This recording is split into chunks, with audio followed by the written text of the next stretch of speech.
Okay, and we are live. Hello, everybody. Welcome to the Barnes Babes Book Club. I'm Paige. You're on my channel, and this month we're not talking about books. We're talking about the TV show adaptation for Shadow and Bone. So, like usual, I'm gonna let everybody else introduce themselves, and instead of giving a rating for the book/show, we're gonna say if we liked it or not. So, yes, starting off with me, I really liked the show. Like, I'm still in a hangover from watching it. Hi, my name is Hannah. I'm the host and I'm from the channel StoryNet.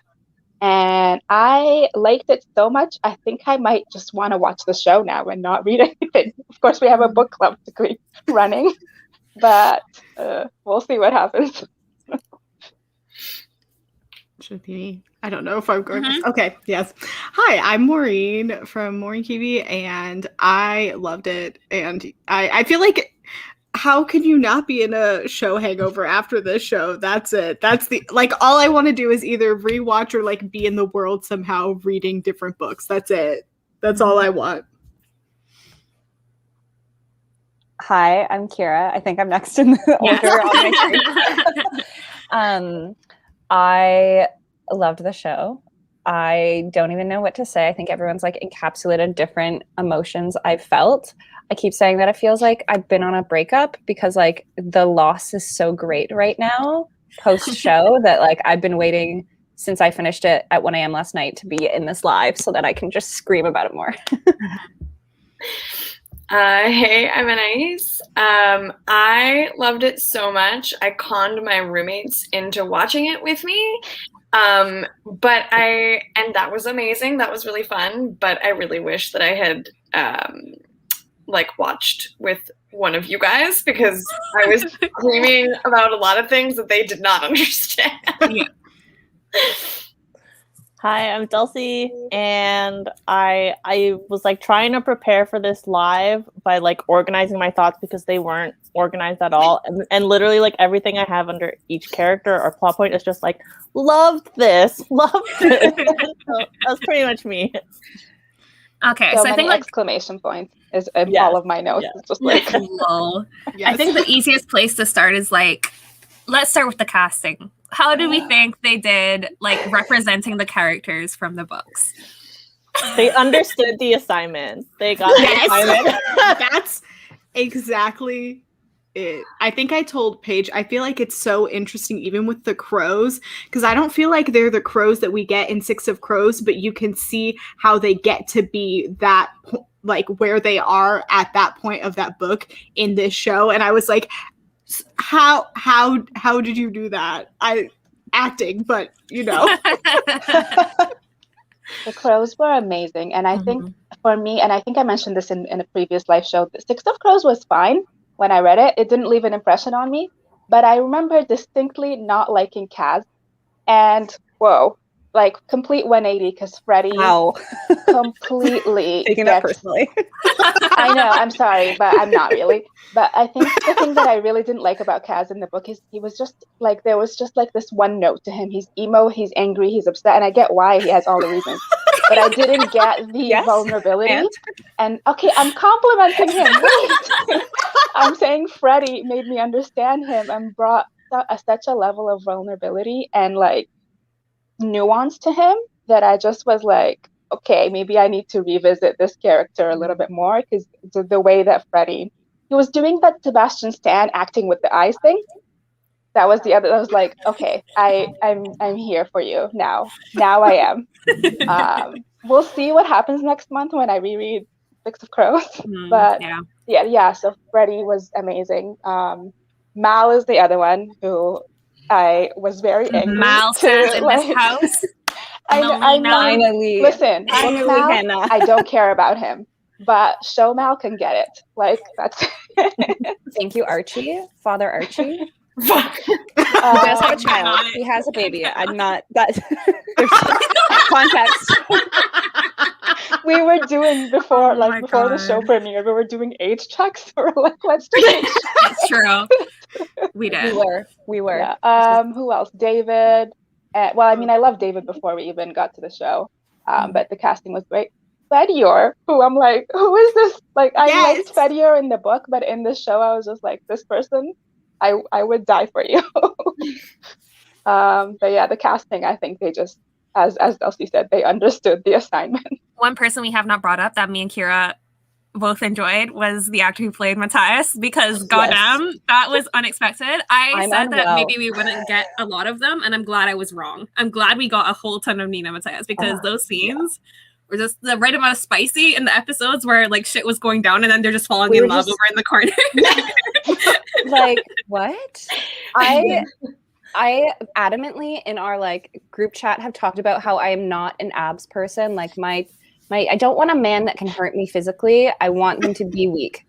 And this actor has ruined everything for me, because I'm like, this is not the blueprint. This man is way too strong. I am feeling confused. So that's how I feel about that casting. I'll stop now. At the same time, though, like that's like I remember looking at pictures of him when he was cast, and he's very much like, you know, a man's man. But then I think like within the context of all the other like Druskella, he looks younger, and so you still get that young aspect of him because he doesn't have a beard. He just like the way like his hair is shorter, and he just looks less like grizzled compared to some of those other scary Druskella. And so it still like really worked in that context. Mm-hmm. But also Nina was just like I felt like she embodied the spirit and the like mindset of Nina just perfectly, like leapt out of the page and like was on screen and blew my mind. Yeah, the first conversation they have in the ship. Oh, Jesper too. Jesper was really good too. Everyone was so well cast, but I was like, this is literally Jesper come to life and even better, like better than the book, like fully recognized, like character study done, assignment 10 out of 10. Yeah. I feel like he was like the right amount of like comedy too, because like the show is very serious, but he always brought the comedic elements, like him and fucking Milo, like the best part of this series. I need Milo to make appearances every season. Him watching Alina get in the trunk, just being like, so how good. does everything happen to me? Just ask.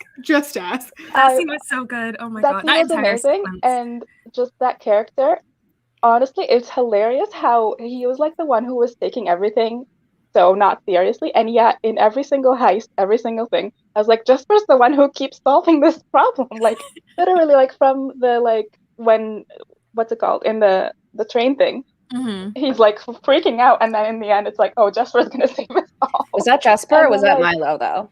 True. I think it's mostly Milo. It was not Milo. It was Milo. Oh my god. Milo. And then like when Inej was in the like maps area, and then at the end, like just every single time, I'm like, you are ridiculous. How is this working out for you so much? But I loved him. He was so great. Speaking of Inej, I just love that we like got to see her and Alina, because you know like how important her faith is to her in the books, but like to actually see that come to life, and like even at the end when they have all the scene together when she's like, it's my first time being a saint too, and it's like almost like she gets to have that relationship, but it's also like humanizing her in a way. I was like, this is something I never could have imagined that I wanted or needed from these characters, and it was so good. Yeah. And it's like a good introduction into like what we're, if we got a season 2, which we're getting a season 2 if I have anything to say about it. It's like a good intro into like what's gonna come next season with the Apparat, like slowly like sort of using religion as a way to gain his own powers. Like we're sort of seeing like what effect faith can have on a person through Inej, and I just thought that was like beautifully done. Yeah, totally. I think those scenes too, for me, like just like chef's kiss for people who have read the books, like the moments where she was like, I couldn't save your knife, like in the fold, take my knife. And Inej is like, I know what I'm going to name it. And you're sitting there being like, so do I. I don't know. Yeah, like I think this goes back to Hannah's point about like, or I don't know, whoever said that like this showed how they got to Six of Crows, like how these characters, maybe Maureen, you said this? I don't know. Maureen, yeah. Maureen. Like how they got from like here to there, like even when Inej is like hasn't killed anyone yet, like I remember reading Six of Crows and they talk about, she like specifically says, I was like this long into working with Kaz and then I had to kill someone, and that was like 2 years ago, or that was just like this amount of time ago. So there was so much good like context for book readers that I felt like you're just giving us. Yeah, even with that like it's because Kaz is in danger that she has to do it, and like that even adds another layer of like her story with that like wasn't in the books but like completely makes sense for their characters and for the story. Yeah. What did you guys think about it as like an adaptation? Because like we're all specifically coming to it from the place that we've read the book, so we have like a lot of weird mentioning little details like, oh, the dagger, I know that's going to be named. And like talking earlier, we were talking about like Jesper fixing the cane, and like that's sort of a nod to readers because we know he's a fabricator, he can fix the cane like literally. But like if you don't know, you're just watching the show, you think he just like probably glued it together. It's like, what do you think? How do you think they did making an adaptation while still making like a bunch of changes overall with the introduction of the crows? I thought they did like such a good job of, I think it's really hard to adapt something like this that is like A, so beloved, but also there's so much source material. And I thought that they did such a good job of like bringing new and like exciting content for the book readers, because it was so exciting for me to watch it, even though I knew probably what was going to happen, but I didn't actually, because there were all these new elements. But it was so like still so in keeping with the spirit of everything, and they like lined stuff up so well, like we were just saying, and like all those little like Easter eggs for us. I thought it was like one of the better adaptations I've ever seen, I think. Yeah, I feel like they hit like all the beats that we needed for the Shadow and Bone plotline, and then they had freedom to play with the Six of Crows characters. But then all the decisions that they made plot-wise with the Six of Crows characters, like you said, like stayed true to each of those characters. Like they didn't sort of break any rules or things that we know about the characters that would seem off. Or if they did, like with Inej not killing someone, that they would have an explanation for it and give weight to that action later. And so I think like a lot of like book adaptations, this was one where I watched it and I didn't feel like anything major was missing. Like I tried to think about like, was there anything huge that was like missing? Because sometimes you watch a film or a TV show and they've just like missed something that you have like a huge attachment to, but I didn't feel that here. Yeah, I think it was pretty smooth. There were like tiny moments where I was like, this changed and was different, but it was such minute details or like things that I feel like you aren't as vested in. I mean, the big one I think that they changed that like kind of threw me off was our boy's name reveal. Screamed like if you were just watching the show and you didn't get the like significance of the fact that he literally said he was out, I was like, what the fuck, we're in episode 3 and we already know his name? That's book 3 content. What is happening? Yeah. I think though that was like maybe one of the biggest things. There were like small things about like Inej talking about the White Rose as like the brothel instead of the menagerie at one point, but then it goes back to calling it the menagerie, and I was like talking to Paige about how I didn't really understand that there. But overall, I think they did like such a good job, and I loved the way the crows came into it. Even though that did change like parts of the story, I think it still kept like pretty true to all the things that were to follow. And I remember us talking about how we thought everyone was going to like figure into this like before the show started. And yeah, we had a lot of like really interesting theories going off in our group chat at that time. And I feel like what we were given, there was no point where I was like, I wish they didn't do it this way. Like the whole time I was like, yes, continue. Thank you. Next. What's next? Yeah, I really appreciated that it wasn't, I hate when adaptations are like exactly like the book. It just is like, well, I read the book. Like, give me something a bit more. And I thought that the adaptation benefited so much from getting out of Alina's head. Like, I don't know why I keep forgetting how much better like shows are when it's like you're getting all the different perspectives, because it made me, I think I tweeted this at some point, it made me like Alina more. Like not being in Alina's head so much made me kind of, sympathize with her a bit more, and like did wonders for giving us context about everyone else. Like I think the biggest one is Mal, where like by the time that he gets to her at the end, where like I still think book Mal is like I don't know. But this Mal, what he's gone through and what he had to like deal with, and how many times did this man die? He died like 15 times. Every episode he got shot. Which I was think like, that's foreshadowing, but I don't know. So much open wound. Yeah. It does feel like foreshadowing. Yeah. So in episode 4, I was like, this is he's dead. What happened? Like, are they going to kill him now? What? And I was so upset. And I was like, why am I upset? Like, this is good. And then I was so upset. But then he like wakes up and I'm like, I'm confused. But to go back to like the adaptation thing, I think it just like Mal is one, Zoe is another, like so many, and then the politics. It was interesting to see the East-West Ravka, like all that stuff that was going on, which doesn't really get explored that much in the book, I don't think. It's like in the background, like there's yeah, mentions but of it, I think but in the book, thoroughly. West Ravka is like separate, like they're not part of because No, it's all like about, one. They're all one, but like there Yeah. has been talk of like separation, like they did want to. yeah, but it separate, wasn't. it's, like, Yeah, anyways, it was. But I thought it was interesting the way they did it here. And there was one other thing that I was like, adaptation did that good. Let me look at my notes. East Ravka, West Ravka. Oh yeah, the effects of the fold on like the population, and like you see whether it's Ivan saying to Alina like, "Here's the dead that we got today. What have you done about it so far?" Which was like a dick move on his part, but like, you know, you kind of get where he's coming from when it's like, even though the Grisha aren't suffering as much loss as everyone else, you know, you kind of feel like, or whether it's Mal's like superior dude who was like, here's how many Grisha die versus how many of like all of these effects of the fold on the population and the world.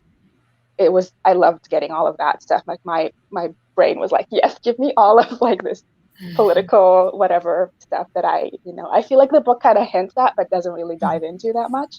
I think like one of the like other changes that they made in the adaptation that make people like Alina more is she's a lot more assertive in the show than she is in the books. Like I was telling, I think probably Kira, because we were talking about it yesterday, that I really enjoyed the change that she's the one that chose to go after the stag, because in the book that was my biggest problem with Mal, was that he took that choice away from her because she wanted to run away in the book, and he was like, no, we have to go after the stag, but they reversed it, and as soon as they did, I was like, that fixes the problem I had. And like they did like small little changes throughout the show where it like fixed little details that I had a problem with, or they like added details like where the crows, like when they're like when she climbs into the fucking trunk, she does run away with a drama troupe in the book, and they're pretending to be a drama troupe. So it's just like little details that they like weaved in that I was like, y'all are just fucking smart and like fixing a lot of the small issues I had.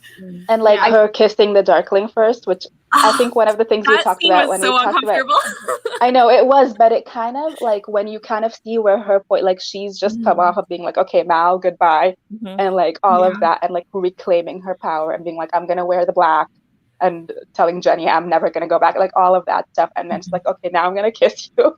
So like the agency that she gets in the show, I think is really, really interesting. And like I think, I don't know if this is part of the book, but like Bagra tells her to go one way and she's like, no, I'm gonna bounce. I'm not gonna let you guys tell me how to save myself.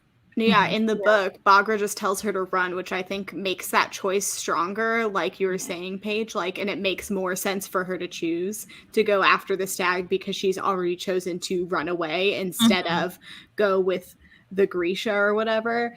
And I also just agree, Hannah, so much that like it benefits so much being out of Alina's head. I think like that stuff is like technically in the book for Mal, but we just don't see any of that. We just kind of like hear about it, and all we know is like Alina has not heard from Mal, and we all know her feelings about Mal, and we don't get the other side of like, honestly, like I mean obviously he chose to like go after the stag specifically so he could like get back to Alina, but then all those other moments they added in of Mal being like, I'm just gonna pack up and go, I'm just gonna go, so dumb. Like that was like so dumb. He was like trying to do it so much, you know, like I mean even though that's not necessarily the book, like he was working on making his way back to her, and I just it's so much stronger of a story with all of the details and out of Alina's head so much. That's like a great point. And I just love like changes they made. Like I feel like they made the fold even more dangerous because it felt like in the book crossing the fold was dangerous, but it was a very normal occurrence, like because Alina and the entire group, everyone was going across the fold, and in this it's like a very select group of people. And like just so many changes that were like small that made the story stronger and just built upon the books. And then with the East-West Ravka, like without spoilers, like that politicalness is very much in King of Scars, and they're like starting to pull some of that stuff in that I'm like, hello, I see you doing that. Like, I mean, we know about some of Zoya's backstory from the books, but I feel like even more like with having read King of Stars and starring Rule of Wolves, they kind of like hint at that where she's like, I'm gonna go check on my aunt instead of just knowing she has an aunt in whatever that thing. Like that's a whole plot, like a thing that she like talks about in King of Scars. So it's just like so interesting to see how flawlessly they took the source material and were like, all right, let's like kind of like hint at some of these things. Let's like bring some of the stuff in the full picture instead of just focusing on this series.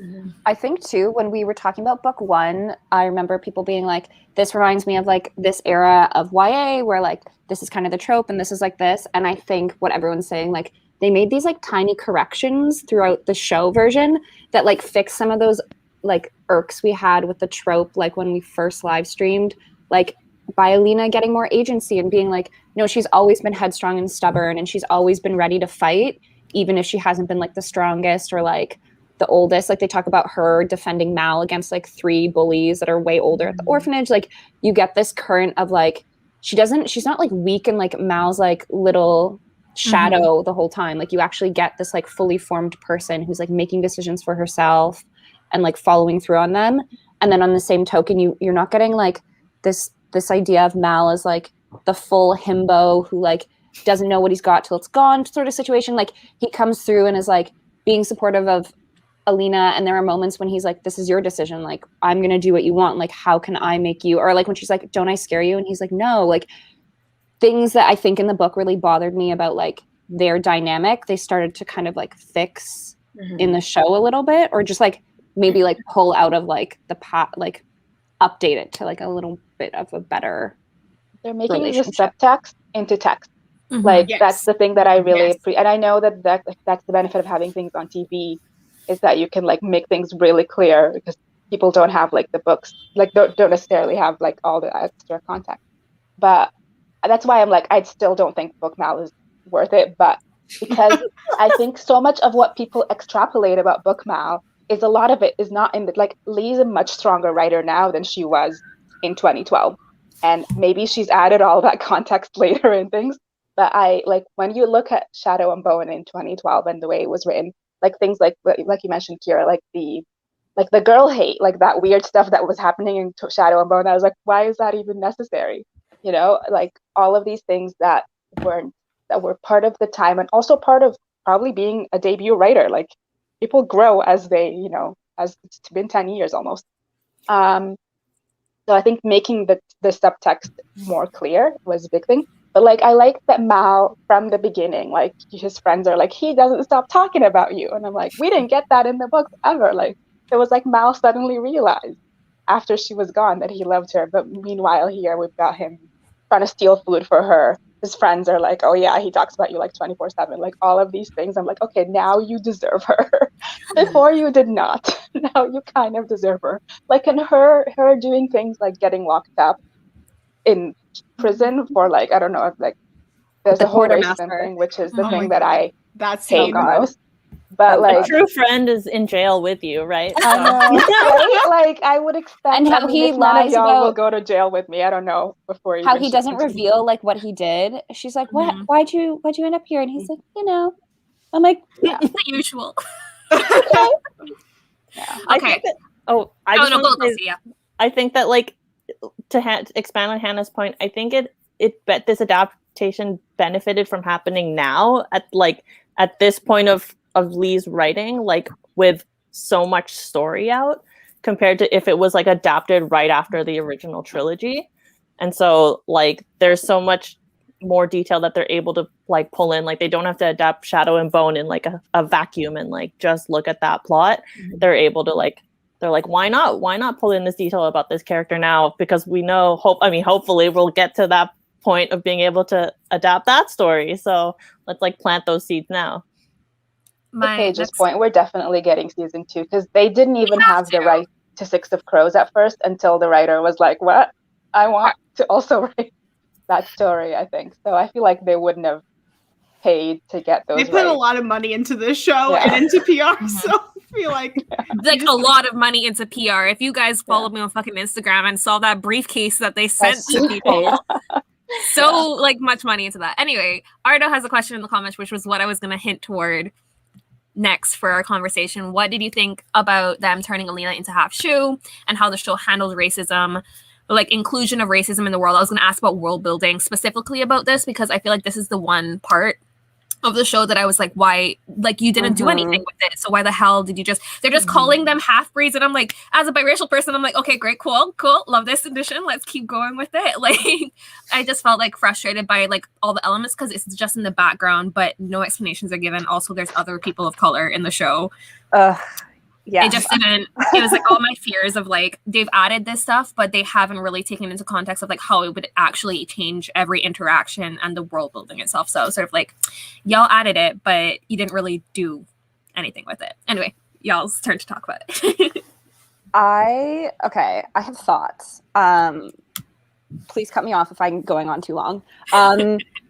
Basically, yeah, it felt weird. Like I kind of got the context of like, it strengthening kind of like her and Mal's relationship, but did they need to like go ham on that and like create slurs? Probably not. Like they could have just like acknowledged that they were both half Shu and been like, that makes them have like a kinship of that's like makes them closer. Like it doesn't need to be like, yeah, all these like weird slurs. The other thing too is that, which Paige has already touched upon, is that you get to the little palace and they've casted the Grisha diversely. So you're seeing Grisha that aren't all white. You're seeing different characters. You're seeing Black Grisha, you're seeing Grisha of color, and they're like not talking about those dynamics, as Paige already said. Like they're not getting like weird racist things in those moments. Like I think they kind of tried to get into it a little more in the later episodes, but it was still so surface level for me. Like there was that moment where the Inferni asks Zoya when she's like, yeah, I'm gonna go to my aunt's house, and he's like, you're Ravkin, and she's like, yeah.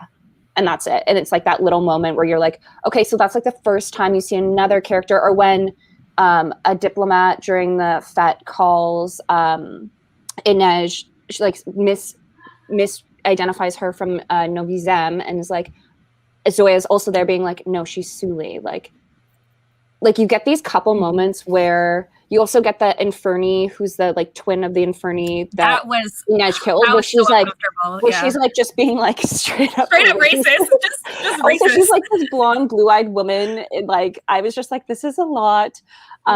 When she died, my friends and I were like, she got what and she Kira were like, pull yeah. out the fucking knife. Yeah, I was like, listen, I know you have morals, but pull it out. I'm like, she's racist. We don't need that.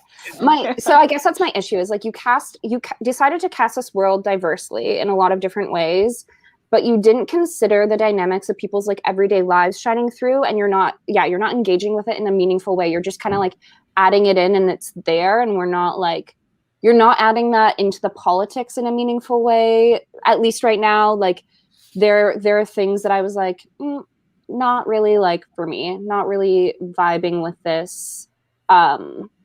And or considering so many things were integrated so seamlessly, it really felt like that's where something fell apart. That I was like, you did such a good job of adapting certain things. And like, Hannah, what you were saying about like adding in some of this like political background that we weren't getting in the books, or at least in the original trilogy, but you didn't think to build on this more or like think about the implications of adding in race in this way. I saw one thread that was like, they added that element but never explained why it's specifically the Shuhan that people are racist toward. That's the and bit, that's the thing. It's like they didn't really dive into like why specifically. If they mentioned like border wars, like at this time specifically Shuhan is where they're having the border wars, and that's why they're specifically racist toward this one group of people versus it's just like, why did you add this to a world that was not written with it in mind, and therefore like you have to change so much in order to make it work? It's so weird because the main conflict that we seem to be getting throughout, like the main border conflict that we seem to be hearing about, is the Fjordan like issue. Right. So to me, it was like, so you guys, the Fjordans literally actively want to hunt and kill you, and like they come into your country to steal your people and kill them. Feels like to me, if you're going to be racist towards anyone, blue eyes, blonde hair should be what you like choose. So it's really weird that with that like very prominent part of the plot that we keep seeing, like Mal gets into it, Fedyor, Nina, like all these people, and then the beginning, the attack on Alina herself, like all of these things positioning Fierda as the main villain. So to have this weird racism thing just because your actor is like, I'm like, like, why can't you just, we talked about this, I know, in the previous live show, but I'm like, just cast a freaking biracial actor and just leave it. Why did we have to explain away the diversity? And I'm not Asian, so I don't want to say that everyone experience watching this is going to be the same as mine. But to me, it just felt like it lessened the value of including like different people when you have to kind of add context around why. And like they made it part of the plot when like Jesper sees her and he's like, oh, I've got news now. And I'm like, what the hell? Like, and he goes back and he tells her she's half Shu. And I'm like, this is bizarre. I don't like the way that like they're doing this. And it was like highlighting something that didn't need to be. Like, you can appreciate someone's culture and different background without making it about the struggle. Like, they could have just been half Shu, as you said, Kiara, and like both of them connect together because they're half Shu and that's a connection. But it's not like a racism thing. It's just a shared culture thing. Yeah, like, not that weird. You can do that. And it's not like being Grisha is strictly a Ravkan thing either. There's Grisha like all across the world. So it wasn't like, oh, it's surprising that she's half Shu and happens to be a Grisha too, because that's not a thing. Like, there was no world building context for why like her being half Shu had to be. And like also because they could have just been like, oh, like there's all these different people here because people moved to Ravka and they're Ravkan because they were born here, but they just happen to be like, it was just very frustrating. I know that it was like, I'm pretty sure that it was intentional that they were like gonna cast like biracial Asian person in the role of Alina. And I think I remember watching an interview with Lee like couple of years ago. I think it might have been around Crooked Kingdom or King of Scars time. And she was talking about how when she was writing Shadow and Bone, she fell into the trope of the like white main character going to like the Asian martial artist, which was Botkin, who teaches her like martial arts, like it's, you know, Karate Kid, like all of those different like tropes. And she talked about how she fell into that trap. And that she would like, she saw that like the adaptation could be an opportunity to like correct her mistakes that she made in the plot. But like, I think, like I see both perspectives of like, if you cast a racialized person, you don't have to make it about race. At the same time, I'm like, it would be weird if they just never addressed it and just treated her like a white person. Like, I would also think that might like do me a little off, but at the same time, I think the biggest missing piece for me was the world building for the Shuhan. If that was there, that might help support what was happening. And then the other, I think, like secondary piece for me was like, we didn't get enough of that like pushing back or that defense or just like the good parts of being a Shu person. That like it just feels like Alina is like very like ashamed to be Shu, and like it should have happened in this season, but it feels like now if they're gonna do it, it's gonna have to be in the second season, but it should have been in this season. Like even if it was little things like in a conversation with Jenya or like a conversation with like Mal, there could have been opportunities for her to like be like, no, I'm like proud of who I am, and like and then step into her power.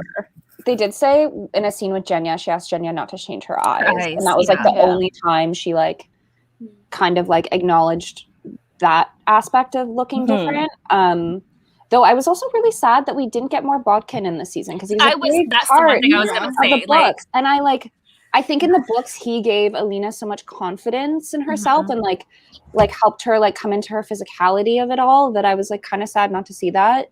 That could have been an opportunity too to show culture because like she's been removed from it. So like having Botkin like sort of introduce her to something, it could have been such a like. But I was very sad to not see him. I think he had one line because I just rewatched the episode, but he's just like all he says after Zoya attacks her is that like she's no more the enemy than I am, and then that was it. But like they also a bunch of scenes when like they're enlisting the army and around the army camps in the first army they have like those classic propaganda posters in the background and they're images of like over, like very racialized and like shoe style faces that I feel like when we all rewatch we'll notice, but I only noticed when Paige and I were watching a couple of episodes last night and they did like a flashback for Mal and you saw it in the background and I'm like, that's really good there, but why isn't it being like written in better? Like I think it was too, again, like why wouldn't they talk about the shoe border issues and like build in why specifically there's this like issue with those who are shoe, which just felt like, because it also explains like why she's half shoe is like the borders are messy and like they're always changing, so of course like at the borders people are gonna meet each other and like it just feels like there's something there that's just missing from it and like also the amount of the slurs too, and it was just like every once in a while someone commented on her being shoe, like half shoe. It would have been, I think, more easy for me to, I don't know. I still kind of, I feel some, because you've got fantasy racism with people being racist towards the Grisha. So I don't know that we needed it at all. But if you were going to include it, like the poor girl, she's being targeted because she's Grisha. And like literally every single time, it's like, also because you're half shoe. And I'm like, if there wasn't that many scenes of people like being blatantly racist towards her, maybe it would have been like okay that it was going to be a gradual explanation. But you spend so much time having people being actively racist towards her, and like, and also the biracial thing seems to be another. Like, it wasn't just that she's shoe; it's that she's half like, and shoe. there's like the half, like it's just. All these comments about her, like it made me so uncomfortable. I was like, this is not like I don't know about this.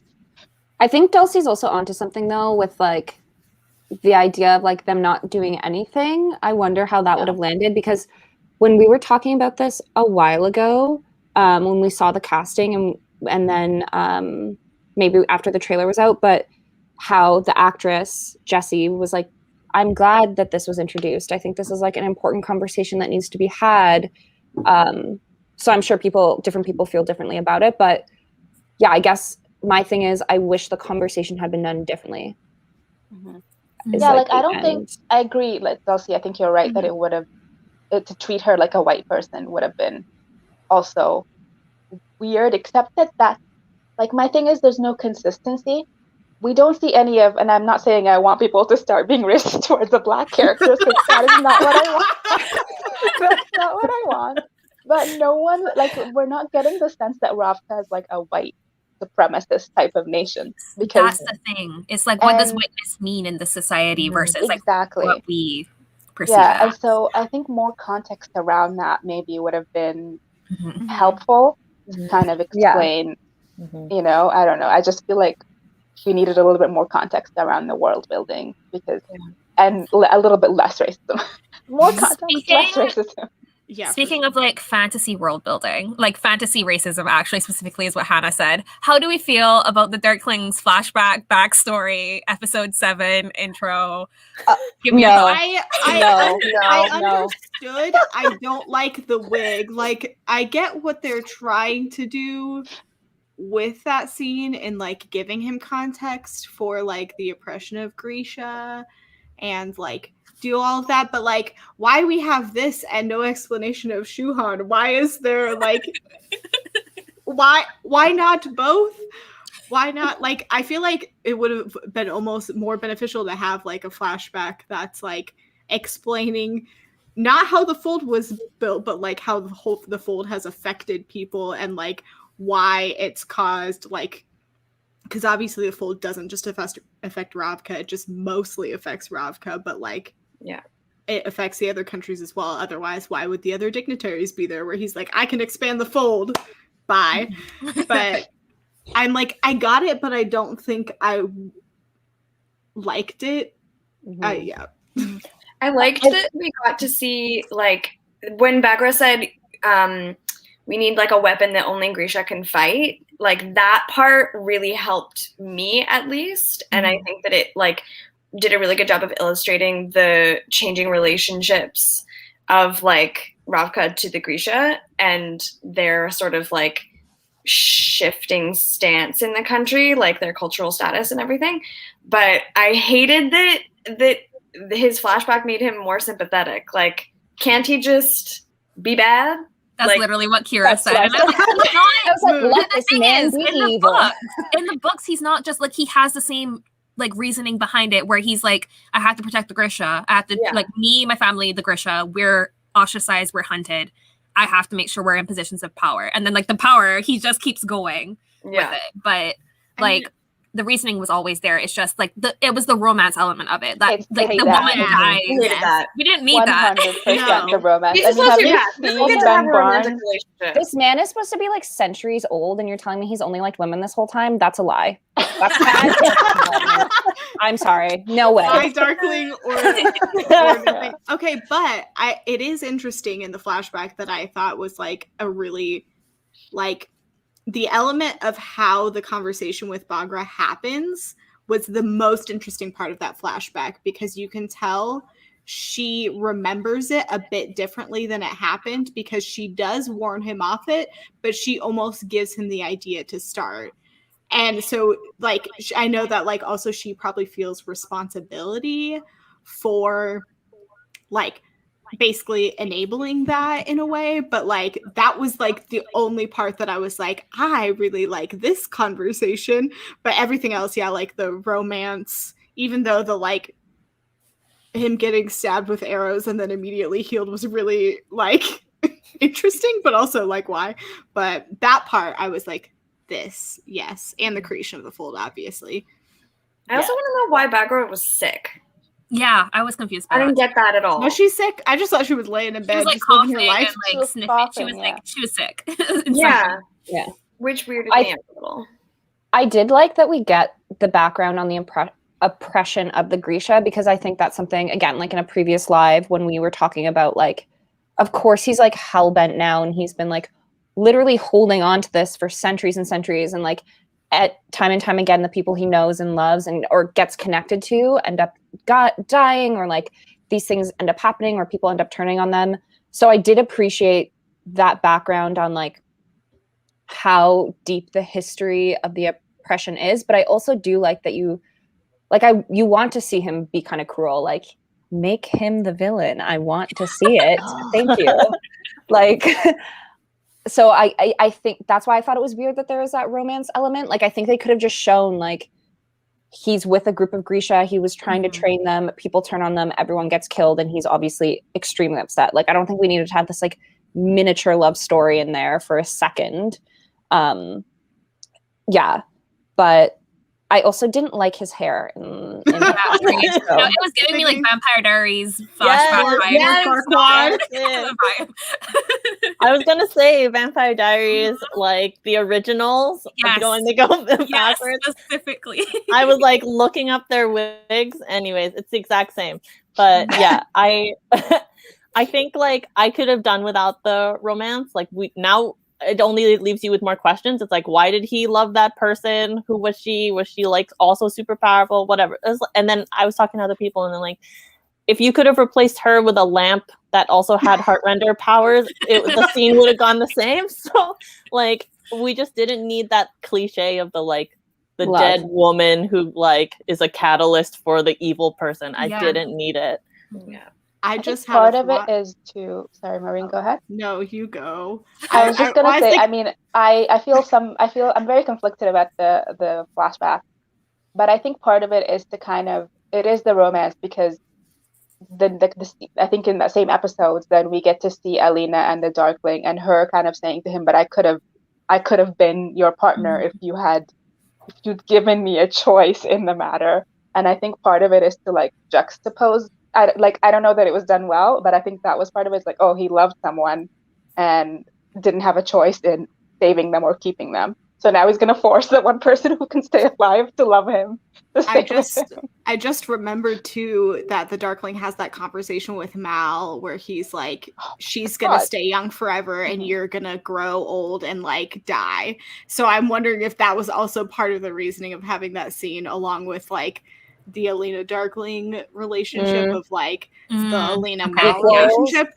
It's Okay. one of those like we can understand but not accept that this was what we were given. But now, like I just like remembered that while you guys were talking about it. I was like, everything makes sense now. because he has a really great line. What did he say? Like, I don't have to do it. Time will do it for me. It was like, But also, can we discuss how he asked Mal what her favorite flower is, and then he gives her her fucking favorite flower? I was like, this asshole. Gaslight girl boss. That is him. It was so on brand, though. Like, of course, the Darkling would. Yes. Like, absolutely, he would. Because he's gonna manipulate. Oh, yeah. I loved it. It was beautiful. Okay, I was just Let laughing. him be evil. Let him be evil. Also, him and Zoya, I loved that scene where they were like, we used to smash, and then we just never talked about it. But she was like, your office was messy, your bed was clean, but then your bed was messy. And he's like, I don't want you. Leave. She's like, I'll just in bed anyways. Can we not talk about this a little more? Okay, but since we were talking about Mal the Darkling, the flower thing, we have Marie dying so much sooner Earlier, than her in the battle, and just as heartbreaking. Yeah. That was surprising to me because obviously we know like she dies in the second book when they have like that huge battle. But like also it's one of those characters where like it doesn't really affect the plot that much that she died this season. Wait, it's Nadia, not Marie, might be. I can never Marie remember is the one that Nadia's Marie's the one that has the brother that yes. is I still will alive. say, like, the one thing that this show did, and I was talking to Dulcie and Maureen about this, like all the small characters that I knew, like Mal's friends and all those people who I'm like, I know what's gonna happen to you. And yet, when it happened, I was like, no, not that. It's because they have more personality now. Like they're like funny and like they're like just there for Mal, and you're like, oh, I'm gonna be sad when you die. Good bros, and then they just die, and I was like, no. And as soon as I started liking them, I was like, oh, this is a bad idea, and I know what's gonna happen to them.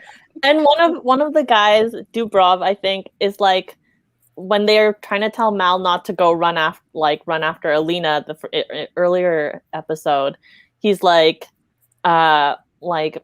he's saying to Mikhail that like, oh yeah, sometimes we do really foolish things for our best friends, and I was like, they're gonna do a foolish thing for their best friend real soon. Also, Kira kept calling one of them Melissa Capaldi.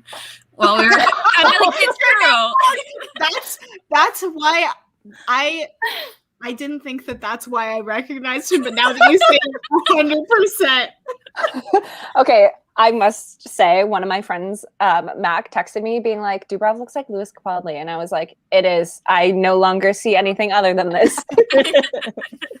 Oh my God. I'm glad I watched this before we had this conversation. I mean, he's one. Those two were one. Obviously, like, I know what happens to Fedier in book 2, and I'm like, no, I can't. Like, you can't do this to me now. Yeah. I will be devastated. Ivan. I mean, Ivan got what was coming to him. I don't. But I'm sad for Fedier. That's it. Yeah. I want to see Fedier process that, but I don't want to see him die. I liked that we got more of Zoya earlier, which is someone else already said, because I feel like Zoya is just such a good character, and the fact that they gave her better dimension earlier on, like now, as opposed to waiting till like the end of book 2 or the beginning of book 3 to like start to get her like vibe, I thought was so good. Like even at the end when her and Alina have a moment and she's like, I still don't like you, but like, yeah, I'm grateful. Like, I'm grateful that you're here. Hugging. Yeah. I know she did not hug Alina back. And I was like, I like that we're getting like a good version of Zoya earlier on, but also they're not like compromising too much on like her character. Yeah. Also, she calls her like a half-breed, which again, I was like, yeah, that, and in the scene, it felt very like, all like, why now in this moment of all time? Also with Botkin right there. Right there. Yeah, it was a weird choice. I mean, I think maybe they're gonna have. I mean, now that they've like, I feel like they've done so many things with the racism stuff. Is that like now you can't let it go unaddressed? Like you have to go harder. Like now you have to like do so much. Like I feel like Zoe is gonna have to apologize to Alina. She's gonna have to deal with her like internalized racism, and like that's all stuff that now they have to like figure out. Hope so.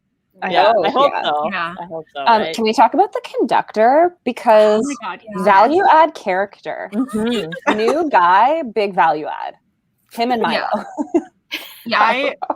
I mean, I'm like that we got his full arc up until death, so But also his death scene was like fantastic because I feel like the Darkling is a lot scarier in the show than he is in the books. I'm just like sad emo boy that has some problems, has some issues he needs to work through in therapy. But in the show, I'm like, oh, he's gonna fuck shit up. Like he is like cruel in the way like I did feel like we didn't Yes. get in the books, and I really enjoy that specifically in the scene where he kills the conductor. Yeah. There, and Yeah. I kind of like, as you get into the deeper episodes, you watch him like switch it on and off in a way that Mhm. like he can only do with like Alina in the books, where he switches it on and off. He doesn't like really do it in front of other people so much. But like even on the skiff when he like was fucking up West Ravka and like the dignitaries are like, don't, and then he's like, I don't give a shit. Yeah.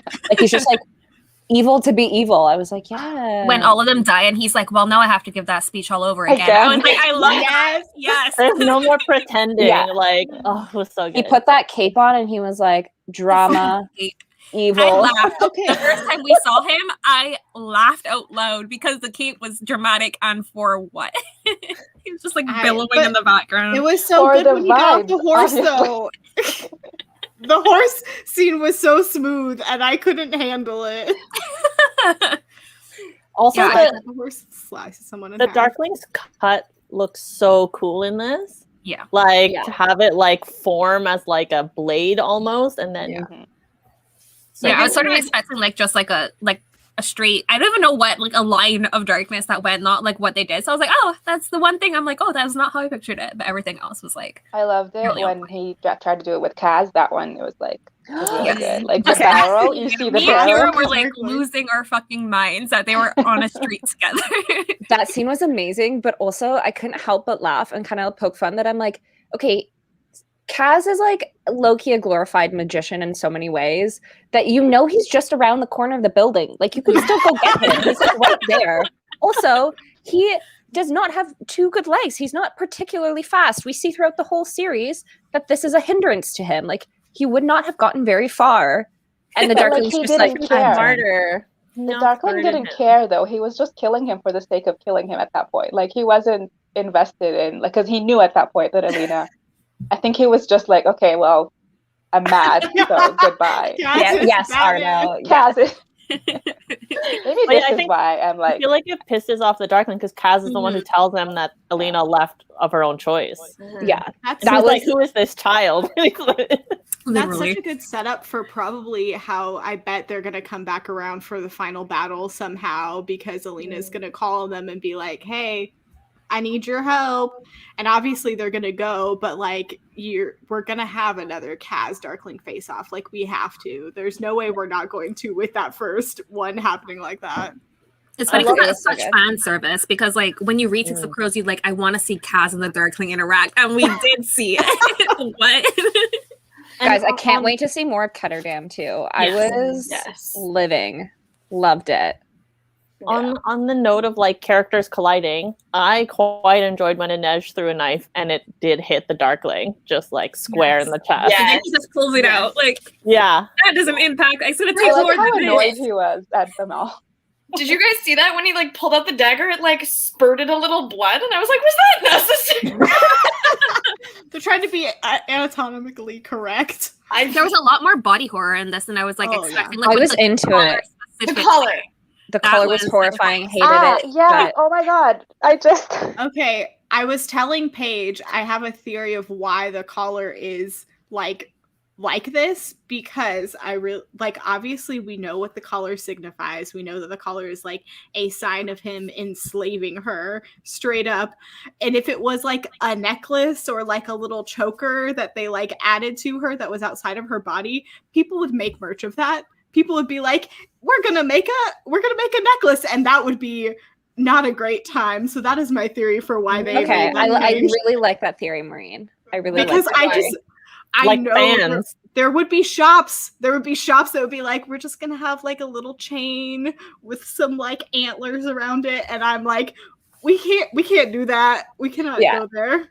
I mean, I like did. that she like absorbed it too, because that I felt was like, I mean, really creepy to watch, but I think like it was very powerful, and I think like very metaphorical of like her. It was like kind of like a half-assed attempt at getting this power, and then she like figured it out, sliced the bone right out of his hand, which I loved, and then absorbed it into herself as if she had, I'm curious about like the next season though, because like the collar is one way for people to automatically know who she's a sun summoner.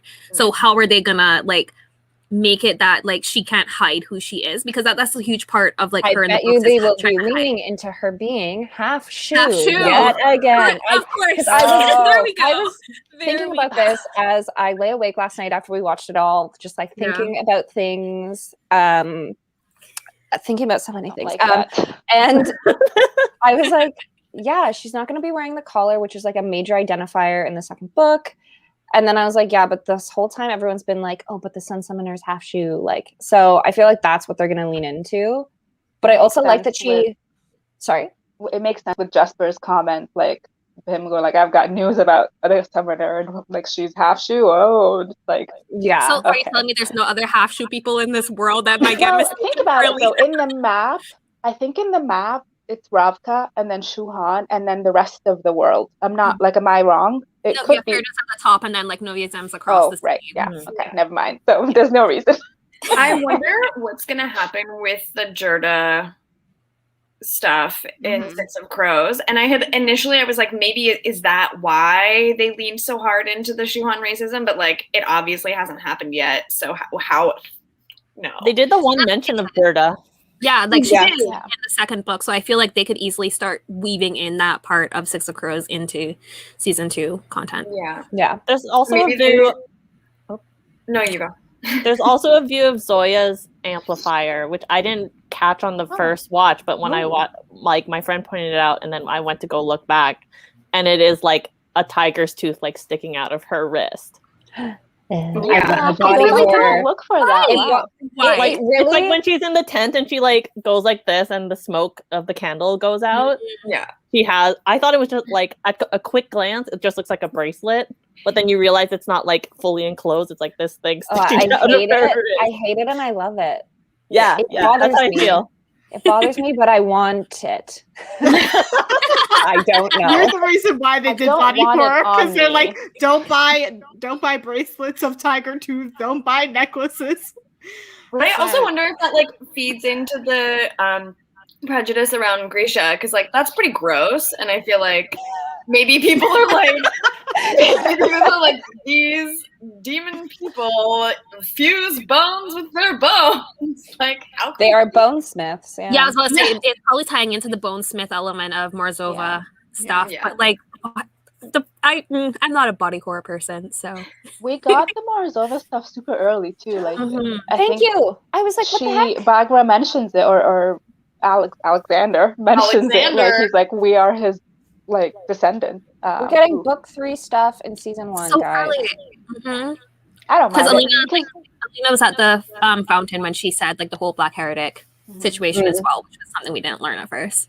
Right. What did you guys think of the way that the power, like, so the visions, first of all, because that's new, I think. Yes. Like Alina dreaming The about dream. the stag, and then her being like, the stag chose me. That's why I can take this power from you. Like that's new, I think, to the show. I really liked that part. I don't know if anyone else. I think that makes more sense, like visually, for a show than it just being like she showed it mercy, because then she also like, how is that going to turn around with the sea serpent? Because like in the book 2, it's like shows the stag mercy, immediately kills the sea serpent because it doesn't work for that, I guess. So I wonder if it's going to kind of go that direction instead. With The no sea serpent's a spoilers. jerk. That's why, probably. With no spoilers, I think it tied like the way that they're doing it this time with like more fuse to the bone and stuff. I think it ties You're in right. with King of Scars stuff. Yes, it does. Yes, God. it does. No spoilers, but it definitely Spoilers, does. but Interesting. Okay. Guys. if you know, you know. If you know, you know. I liked it. I thought it was, like you said, Marine, I think it's a better way of doing it because it's less like, it just I also happened. I said to Kira while we were watching it, I was like, and this is a lesson in consent. See, okay, that's why I liked it. I also think it feeds back into like the whole purpose of Alina, or like her whole vibe, which is why she can like is a contrast to the Darkling, is like she has a deep respect for like Unity as a whole, and Unity that doesn't look the way he thinks it looks. So like her ability to respect like a creature and like not want to kill it, and like I think this builds upon like her characters and her principles that you continue to see her like carry throughout, whereas he's like all about control and like domination and like thinking that the only path like to unity or to like a successful future is through like subverting oppression instead of like finding a way to like work as one. So I think it adds to that like underlying narrative of how they approach like these issues and like their approach to like trying to gain respect and equity for Grisha while still like making space for like everyone. Ties into like what she says to Genia too, like in the tent where she's like the king is awful and what he's done for you is awful, to you is awful, but the Darkling is just like, she's just like, this is not how we do things, and it just kind of adds so much more to her character, I think. That scene was so heartbreaking for me because you're like, you see both sides for both of them, and then you're just like, they're not BFFs anymore, and then you're sad. Well, I think there wasn't a lot of friendship there. Yeah, like I didn't feel the connection as much as I did reading the books, because we don't get a lot of time. Like we see like one proper scene where they're like really having like friendly times. I always felt like she was more of an advisor to Alina than a friend. Until they got to the Fet, and then you kind of the Fet's like the one time where I was like, okay, they're like friendly now. Yeah, I think it was like also interesting that she kind of pointed out a little bit, like it wasn't, I don't know, it was more like the Darkling is like the same as the king, but she's like, he gave you to this, like he was the reason you're there, but she's like, but you know, but you can tell she's like kind of reasoning that away of like, no, like it's for the bigger purpose, but like at the end of the day, he literally is just willing to, like, I mean, she even tells her to be careful of powerful men because she knows what the Darkling is like, but she's like, if I but can, not to me. But not to me. She still has to work through that herself. There's and that then scene like where Alina, sorry, just go just quickly, that scene where Genya like is like, maybe you'll switch back to the blue kefta. Like that felt like a, you know, a little warning of like, oh, don't go too deep into the Darkling's pocket. Like yeah. I liked when I have a different thought. Keep going. I like when Alina towards the end like threw that back at the Darkling too, to be like, he keeps being like, this is for Grisha, like everything I do is for like people like you and me, like this is like to make the world better for us. And she's like, so that's why you gave Genya to the king when she was an 11-year-old child. And he's like, maybe. I liked her being like, you're full of shit and this is why. Which I don't think we got from Alina as much in book one. Like she wasn't like throwing it back at the Darkling like that to be like, I see through this as much. Yeah. Back to the stag for a moment. Can we talk about Mal hearing the tone whenever Alina's power, and then he was like writing in his letter like, I heard this tone, and then when the stag was around I heard it again. I was like Somebody on my timeline, like I follow this podcaster and she's watching Shadow and Bone, and I sent this to Anais and Kira. She's already figured out that Mal's a fucking amplifier, and I didn't remember that. Like I was like, well, I'm just not smart, because she figured it out because she's like, they were holding hands when she first like did the sun thing, and I'm like, wow, you're just fucking smart, because I did not catch on to that. I read 3 books. Also, they're holding, they like made a big deal of the hand holding, like the flashback hand holding, the dreaming, and they're holding hands, like even on the deck at the end, she's like reaching for his hand, and then when they do connect, then like But one person I also pointed hate out that they didn't even kiss, but they held hands like 45 times. Give me what I want. Make out. Somebody They pointed were out running for their lives. There was ample time to kiss Hannah.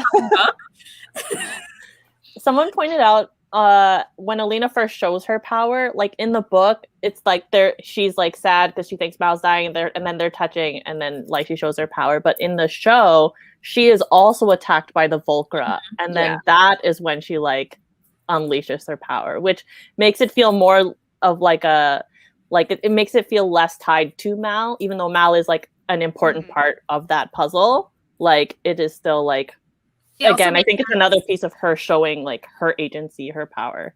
Yeah, but like they really did focus on the hands there, because like I was like, they were like, you think in the moment like he's just holding on because he doesn't want her to get carried away by the Volcra, but like the reason they're focusing so much on the hands is because like that's how her power gets amplified. But I wasn't expecting it. I gasped when she got taken up. I was like, holy shit, what's happening right now? Yeah.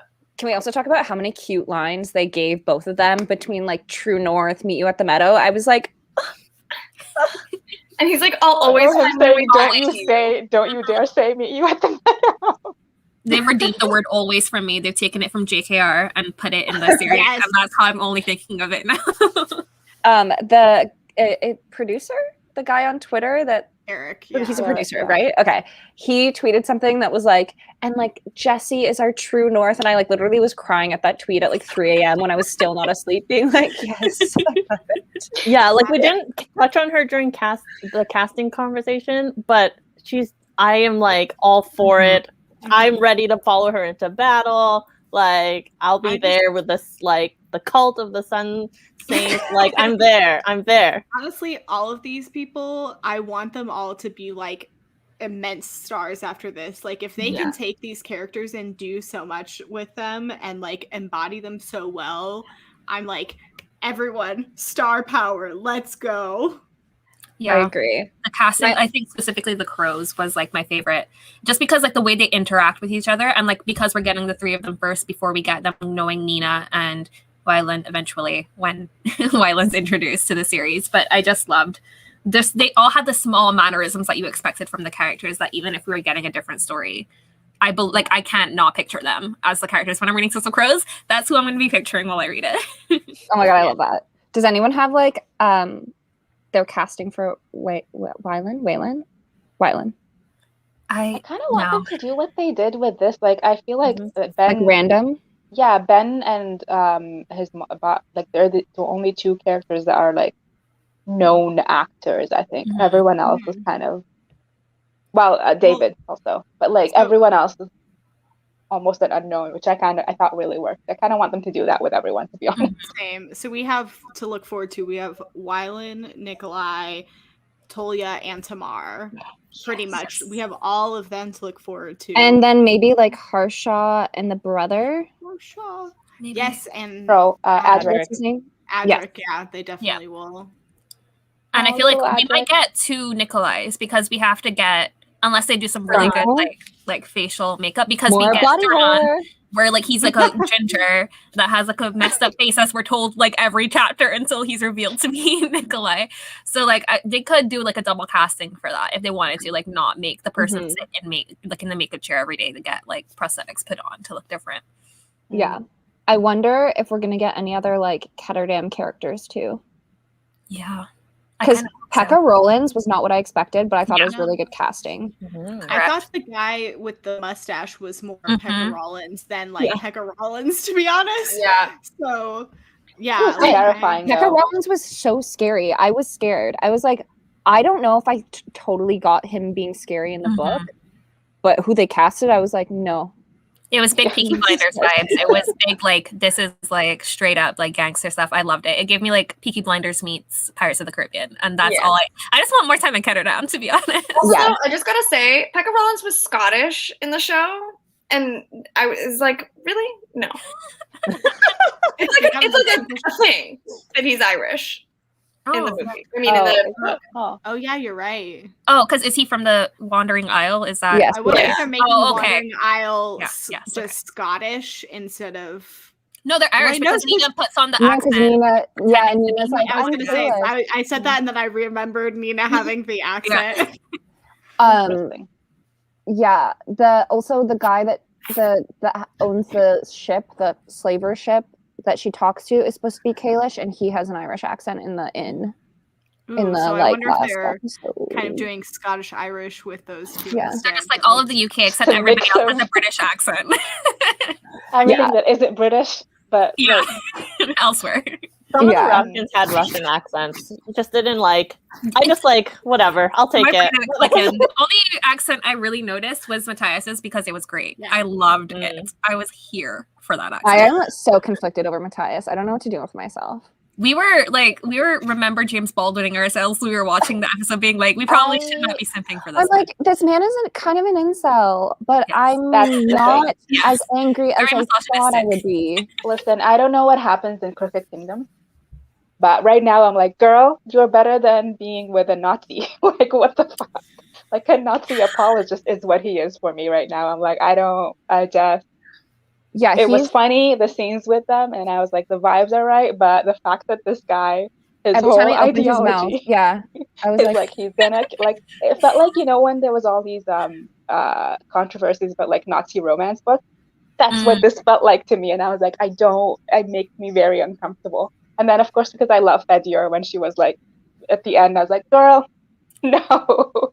I get that. I do remember enough from Six of Crows that I remember that she sold him out, but she did it to protect him, kind of thing. So I knew where that was going, but at the same time, I was like, not with it. But I don't know. Again, I don't know what happens in Crooked Kingdom. I haven't read it, so I might be just kind of, there might be more growth happening. But right now, I'm like, this Nazi incel is not who you should be with. He wasn't And my favorite in the books, but like the actor. I'm sorry. Like yeah. completely different for me. I hated him in the book. I was like, not down. I could have done without him, but yeah, when I saw his face, I was like, well, this is hard now. That song just came into my head, and then I saw your face. Now I'm a believer. That's Kira. No. The Shrek version, please. Yes, the Shrek version specifically, obviously. But Can I'm we- excited to see Hellgate because he needs to get some like Yes. I'm incel excited shit for out that of him. next. Yeah, On the Cutter Hellgate, Down thing. Ice Court. The Ice Court's gonna be. I'm kind of mad we didn't get Brum. We got allusions to Brum, but I kind of wanted to see him, Mm. and they didn't have him cast. I think because he would like he's also evil that it would take away from like the spotlight on the dark side. You're right. No, you're Unless right, you- Elsie.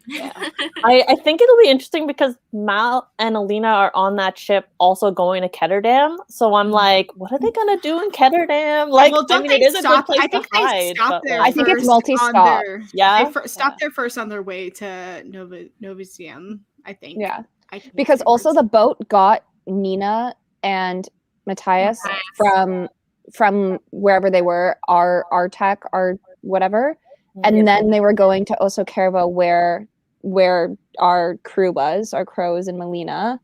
So for them to also go to Ketterdam and also go to like Novi Zem kind of makes sense. It's like a cruise ship. right. Okay. I love them all being on the ship at the end. I love a good like moment, full circle moment. I mean, also in the same vein, I maybe like the final battle having the crows more than the final battle in the book because it worked so well that I'm like, wow, I think I like this more. I think I like having them there and like them having like a team up with Mal. I'm like, this is And I was Zoya. like, Paige, I was like, And this is my Avengers. Like Yeah. this is And right now. Like Inez this is bouncing and like being like, Kaz, no, I'm going with this guy. When Mal was But- like, I never said I was smart. I was Yeah. like, tracks. Yes, that's very true. But like, I love you. and we love you. self-aware. When He is. yeah, when Kaz like jumps out of nowhere and literally messes up a Volcro with his cane, I was like, this is so dark, but I'm into it. Save Inej. Amazing. Yeah. But Inez trying to is fight why- Volcra with knives, like, and then she's like Yeah. out of knives immediately. I know. I was like, Watching her do it, not and I was wise. like, Neige, this is gonna be a problem for you in like 2 seconds. I feel like one ahead. thing about the world building, they did film the fucking carriage scene in the carriage when I was like, show me some exterior shots. Thinking about you and they when I watched did it. that. But it was fine because they were talking, whatever. But also, I was just thinking about like how you're talking about the final battle. There's gonna be a final battle in the fold every fucking season because in the books, every final Yeah. battle is Yeah. in the fold, and I'm And the tired. Unless- second one, there's Unless they don't do season by book after this. They If go they back adapt to the it fold differently. at Two's some the point. chapel. Season 2's the Yeah, chapel. like, but there's like another scene in the fold as well because they Yes. fly through Oh, it. So I yes, feel like right. Oh, with that is Nikolai, gonna yeah. be. I'm gonna get really tired of the fold by the end of this series. Okay, did anyone else, when they mentioned the conductor, like I was like, Is it? Yes, Would it be yes. possible? We all thought that. We all. No, For 5 Paige was seconds, next to me and like, she was like, "Conductor," and I was like, "You're gonna be I was disappointed." like, no, In my no, head. I can't contain myself if that is what's happening right now. It just sounds like something he would do. Like it sounds Yeah. like it's that sort of shit Nikolai would be up to. So I was like, I wouldn't have been surprised if they just had like some random person Yeah. and then it turned out to be him. But it was Especially fine. when they were like, no one knows how he does it. They keep them blindfolded. I Yes. was like, oh shit. Yeah. I was so ready, but then also I was not at all ready. I was like, I'm just gonna like collapse. This is what happened. It was also, we didn't get any of the like first book allusions and like hints and foreshadowing of Nikolai. We got Like, nothing we- about the first family really. Like we didn't get any Yeah. actually No. one-liners, Because we nothing. don't Like, spend as much time. I think the reason, like, because Mm. we get so much of the crows, we don't spend as much time with Alina training and get like all of that time that like Genia friendship, getting to, you know, it was mostly the training with Bagra. We don't get to see any of the other stuff. I'm okay with that. The crows were so And good. yeah, but, I'm Yeah. okay with it because I think it also adds to like especially like the voiceovers with the letters, because that kind of takes over that spot of having to watch Alina grow into her power, and it gives us this very like Alina from the start I think is very confident, but like we see her waver a little bit and then kind of grow back again, which I think worked well as opposed to if we had seen her day to day getting used to it. Mhm. Did that. anyone else feel like the beginning of episode 3 when she like is first in the palace have like a Bridgerton vibe to it? I got that like intro when she's like first writing the letters and like the voiceovers and her like going around the palace and stuff. I'm like, I'm in Bridgerton, but it's in Ravka. I haven't You're not seen wrong. Bridgerton, I so mean, Oh my god. if we're doing a show comparison, my friend who has never read the books and just watched the show and is now like the biggest Mal stan of all, he literally was like, I'm a changed person because I love Mal so much and I just want him to be happy. But he called Nina Matthias CW Jon Snow and like whatever his oh love my interest god. was. Yeah, I was Brett, like, yeah. you're not wrong, but No. I'm a little bit offended. I tried to explain the show to my family yesterday because I'm trying to convince everyone I know to watch it, obviously. And I was like, it's like Game of Thrones meets Avatar: The Last Airbender. That's what it is. Mhm. That's the mashup. I love wonder, I mean, Maureen, you said your friend hasn't read the book. I mean, I just want to know because it's so hard for me, especially coming off of this reread. Like, it's like, it's hard.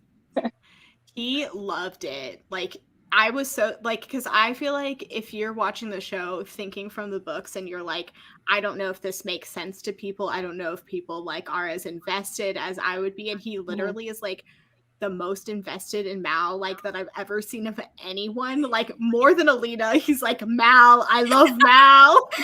And he really likes Inej as well. He didn't know her name, but he was like, I like this girl.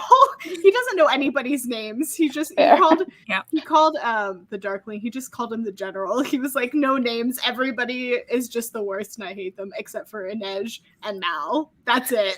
I mean, if Archie could, I mean, I'm living proof that he's a magic worker, because I was just like, no, I don't care about you. And here I am, 3 episodes in, like, who's going to save Mal? Listen, every yes, time Hannah. Elena and Alina were on screen, I cried. Every time at the end of every episode, because there's like a moment where they're like longing for each other. I'm like in my bed crying at this. I'm like, they just need to And be the little Mal and little Alina, I was like, Little Mal with the bunny. with this With the bunny. so cute. Okay, Paige brought up a good point though about him using his like abilities, Yeah. and tracking with the bunny and like his like amplifier stuff. Like already, like he's Yeah, it was like so it was so sweet to see like when he was a kid, he used it to like help creatures versus like track them to kill them, but like he also still did that as well. As soon as like they were mentioning like bring me a bigger bunny for dinner, I'm like, he's already using it and he doesn't even know.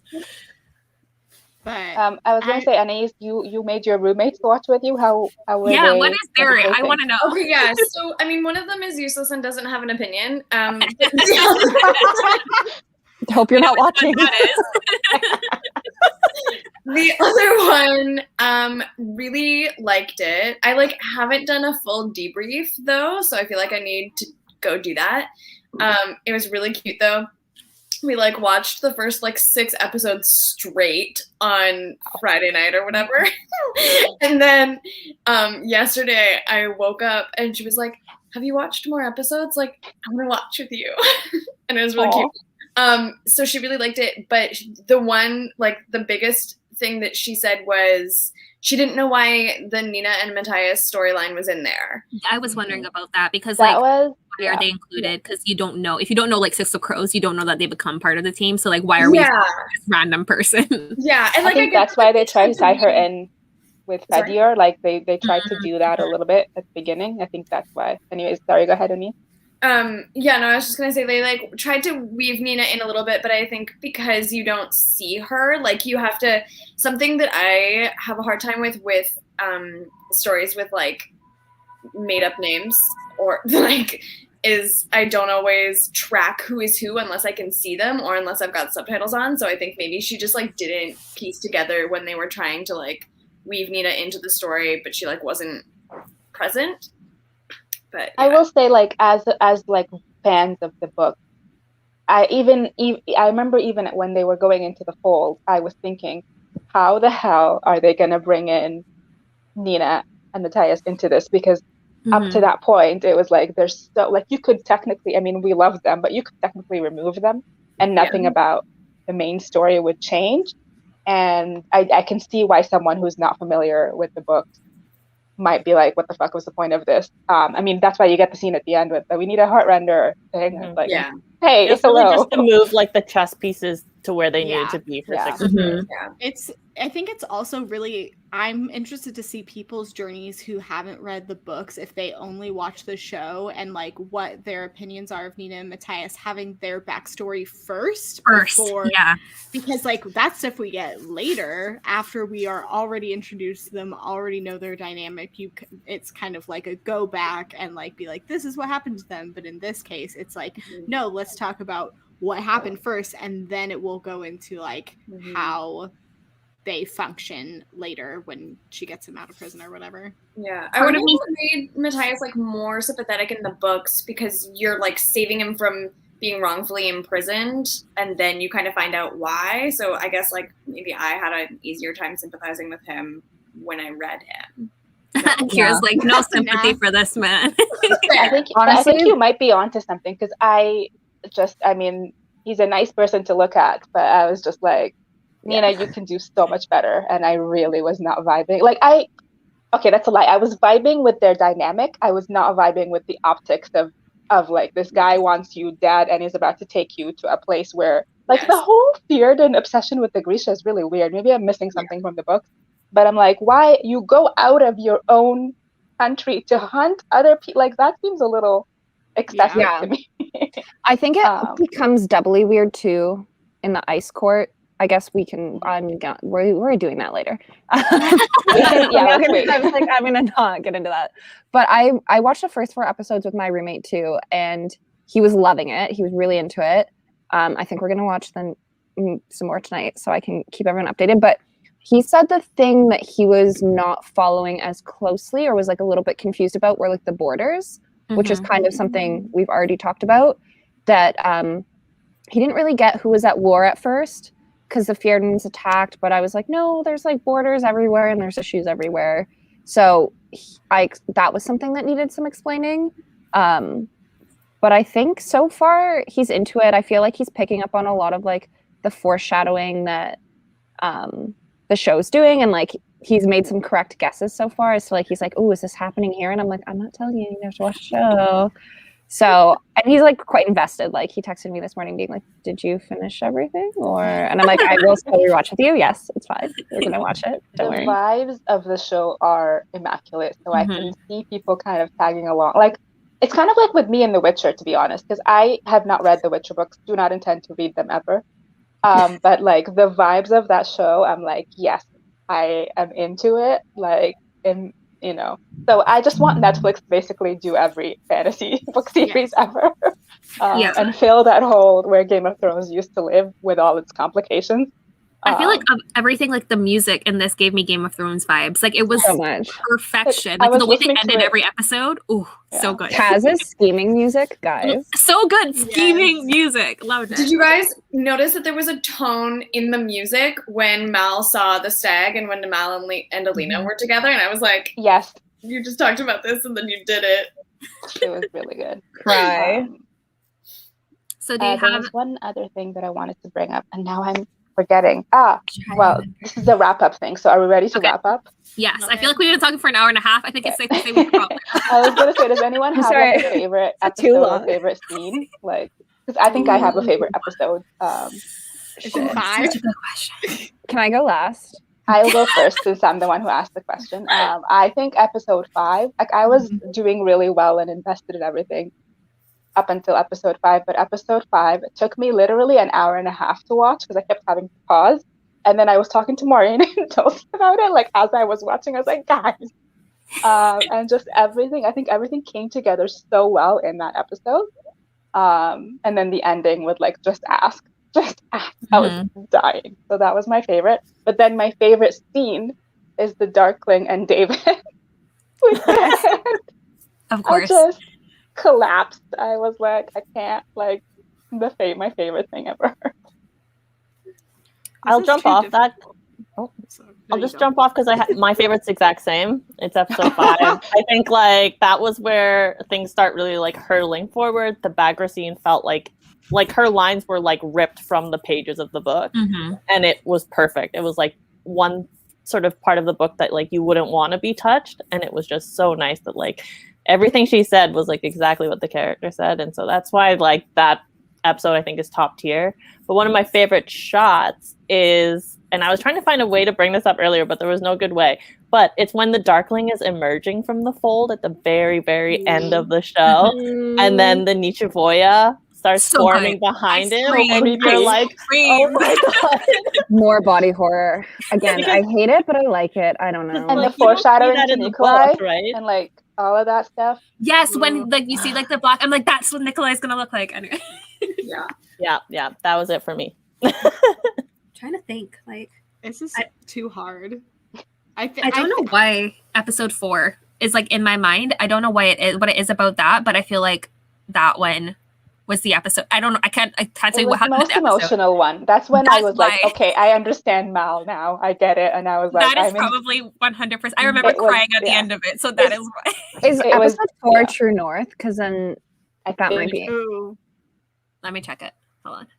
Okay. It might be a tie between 4 and 5 for me because like I feel like 5 is just like True North. Such the mid section of the show, just so good. But like you just get the betrayal and you get things done so well. But then the Melina feels get me, and I'm like, I love you, both of you, together forever.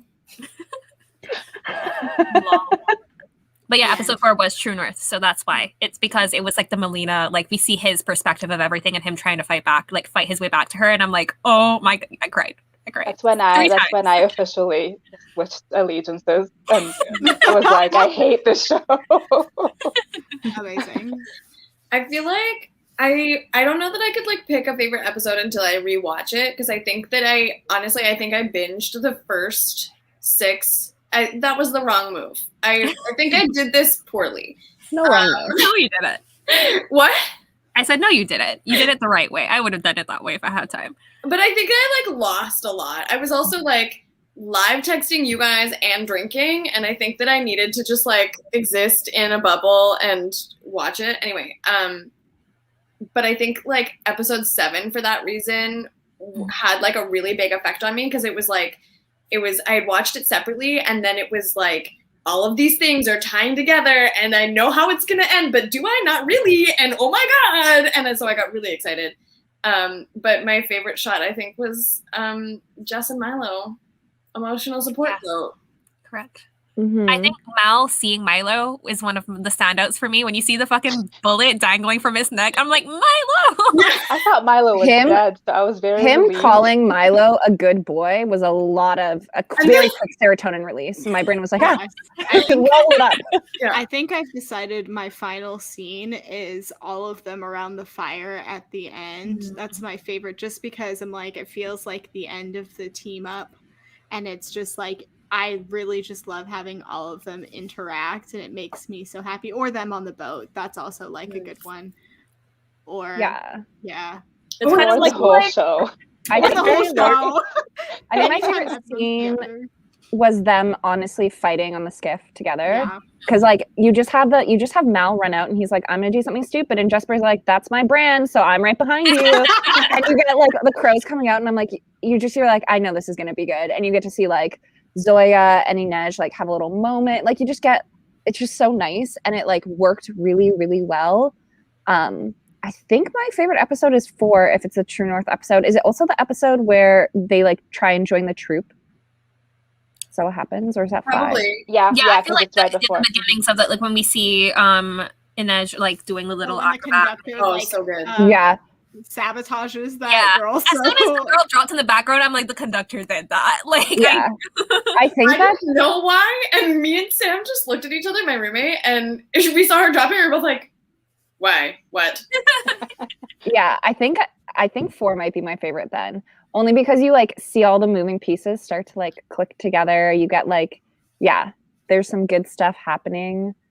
I don't know. I was also like deep in the bag at that point. Like I drank a lot that night, and it was the last episode I watched, and I was like, this is cinema.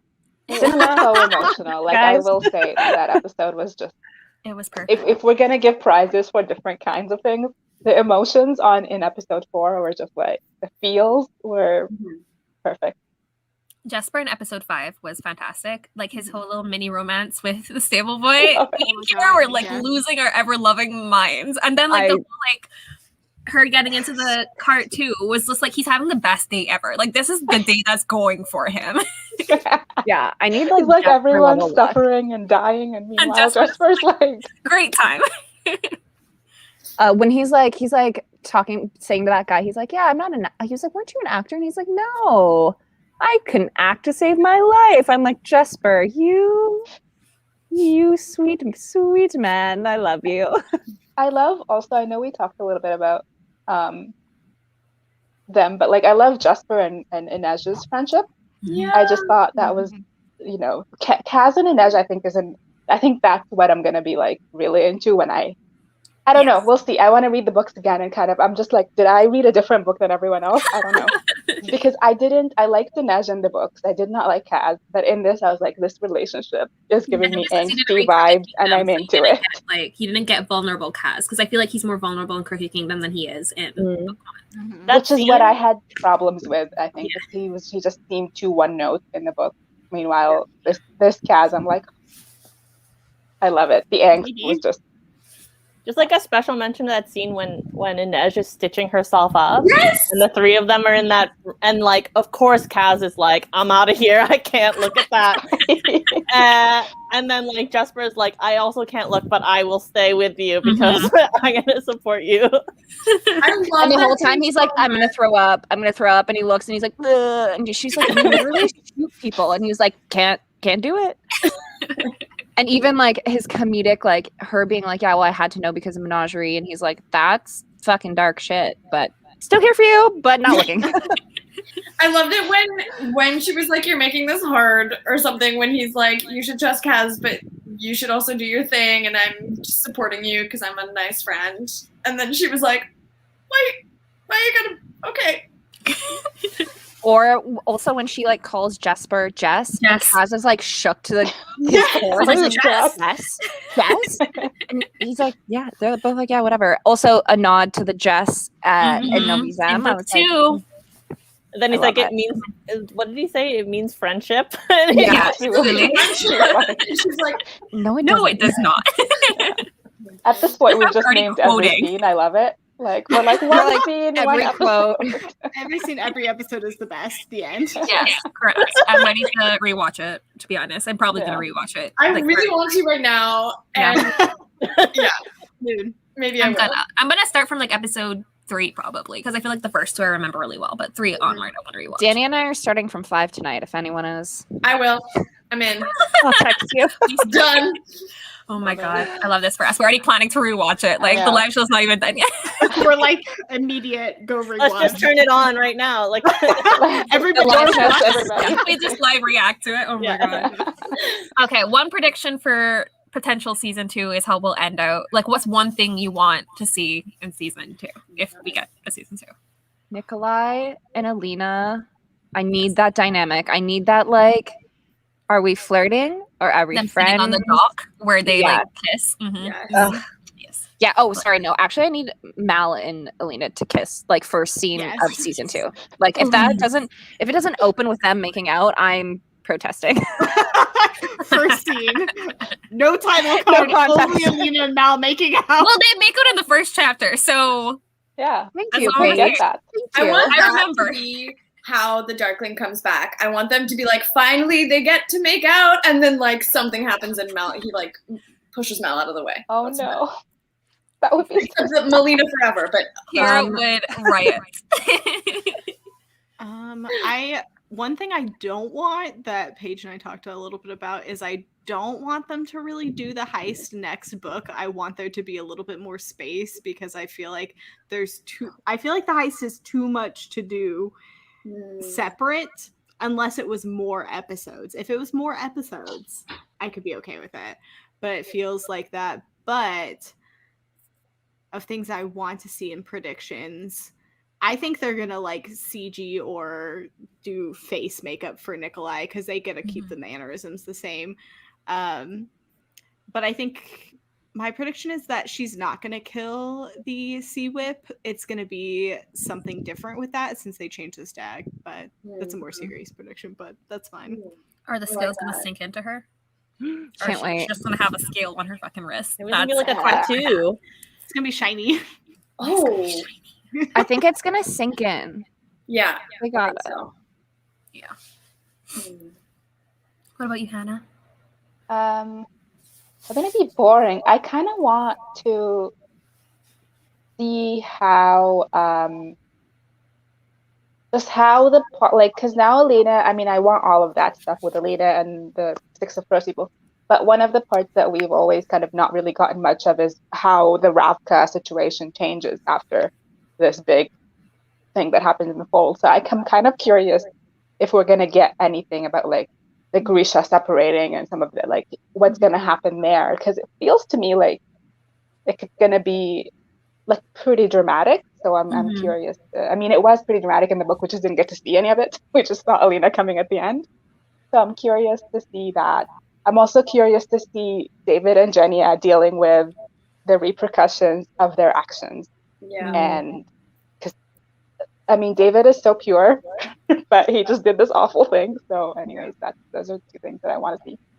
I loved his face too when he was doing it. You could see that he hated it, and I was like, "Oh, you poor baby!" But he did it. But he did do it. For me, go ahead. Nope. Go. Mine is like purely aesthetic, but I would love to see the Darkling keep his scars behind him. He was like attacked by the Vulcar in the fold, like with the blackness on him and like and in his veins. Like I think it ups the ante on the villain look, and I'm like, and with the bangs swooped forward now instead of back. Yes, just keep everything you just said. Yes. Oh, I just realized we're gonna get the Last Jedi phone call from afar. Somebody made a joke on Twitter about like it's gonna be like the scene in New Moon where Bella sees Edward as a ghost. Yes, I do. Like that is literally yes. Yes, sign me up. I thought you were Melina, Kira. Make up your mind. No, I know. I just want people to make out all the time. I'm just don't cast hot people, and then I won't want them to make out with each other. It's that simple, okay? Netflix. Correct. Done. I could see them doing maybe not the full heist, but setting up stuff for it, because like this season was all about giving us the crows and like getting to know their personalities and stuff, which is like mostly book 1 of Six of Crows is like us figuring out their dynamics, but we already know them now for the most part, minus like Nina Matthias's introduction to them. Yeah. So I feel like we could get some setup there. I feel like they could do the intro. Like I feel like they could do like a bit of Hellgate. They could like do some of the background stories for like because they wouldn't mention Hellgate if they were not going to use it next season, and they specifically said he's going to Hellgate. Like she wouldn't leave him in there as long as she does in the books. I could see them doing that. I think I told Paige I could see them breaking Matthias out and then using him in the battle with Alina, because they're gonna end up in the final battle somehow, and like bringing him back in that way, and then they go do the heist. Yeah, I'd be interested. I am also interested in seeing like how they continue to explain the different countries and like the different political leanings and like political agendas, and maybe that will help with some of our issues with like the introduction of racism, or I hope that it would. Like my serious hopes for the show that isn't just like people making out. You know, the important thing. The less important stuff. Yeah, I thought that the addition of the politics, like you were saying, Hannah, was so helpful in like understanding the purpose of the fold and like how it kind of comes into play with like the Grisha status in the country and like all that stuff. I think having the like politics behind it and having the idea that like people profit off the fold was like a really important concept. So I'm interested to see how they deal with the politics further. I also want to see how like the Jurda stuff plays out, and if I want them to address the Shuhan. We haven't really seen this, but do you guys think Alina's gonna be doing stuff in the Six? Because we've seen Six of Crows people do. It's 1 minute. We're at like 1:40, but I'm just gonna say this. Like, do you think Alina and Mal are gonna get involved in like Six of Crows shenanigans as opposed to like what's been happening so far? I would love that. Mal's got 5 Kruga. He's ready. Don't say. I can't see them doing it just because, like, at the end of this, she's not going to have any powers. So, like, realistically, what is she going to be able to offer them that will be helpful? Before the heist. I don't think she needs to go be with Nikolai in the fucking little palace for the entire season. Like, that's why I think they'll do some Crow stuff, because like her plot in book 2 is just politics. It's just like trying to navigate the court, and like we need some action. So I think they'll use the Crows for the action element of it. Yeah, I'm curious. We'll see. Anyways, we will. Well, we will hopefully see, because they haven't announced anything officially. At this point, they're just like playing with us. Like, I bet you they know, and they're just not announcing it. Like they're just waiting for the like opportune moment. You know, they're probably waiting for like the final like analytics of like the first weekend watch, so that they can be like the most watched show of whatever. Now renewed for season 2. Yeah, you know, marketing. Anyway, marketing. That has been our very long live show about Shadow and Bone, the TV show. I'm sure we could have like spoken for like another 2 or 3 hours, just like we probably will between all of our group chats. Join us next month when we'll be talking about Six of Crows. Yeah. I have not read this book in a very long time, but I do love it. Like I remember loving it, so I'm very excited to give this a reread. I will find out if I read the same book everyone else has read 6 years ago. I need you guys to like tell us your live reading thoughts. Yes. Yeah. As you go be on Instagram. I'm probably gonna start it very soon, honestly. So. Yeah. I've had a note that I need to read for, but I will start it after that. Okay. Yeah. I have a note in my phone that you wouldn't let me send like 4 months ago, not 4 months ago, like 2 months ago when I read this, that I've just been sitting on waiting to send out. I need it. I might reread Six of Crows now at this point. We've gone so far. Do it. I encourage you. Let's read it together. Let's buddy read it. All right. Yes. All right. So we'll see you guys next month. Usually end of the month, we will give a date and time over on Instagram and probably on my Twitter, and like Hannah will probably tweet about it too. So until next month, we hope you enjoyed watching this and that you rewatch Shadow and Bone with us so that we ensure that we get a second season of this fucking show. Play it in the background.